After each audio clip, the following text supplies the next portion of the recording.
Hi, good afternoon. How are you? So, kabuhay nga inadlaw nga waay ako nag-vlog dito sa kabasihan.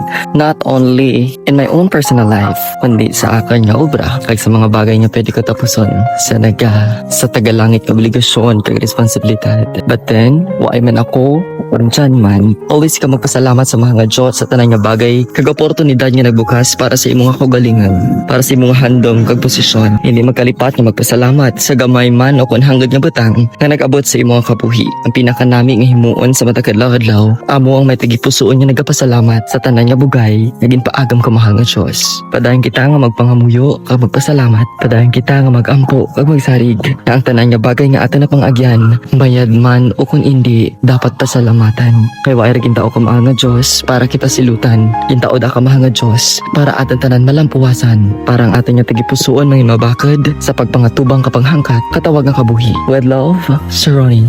God bless you.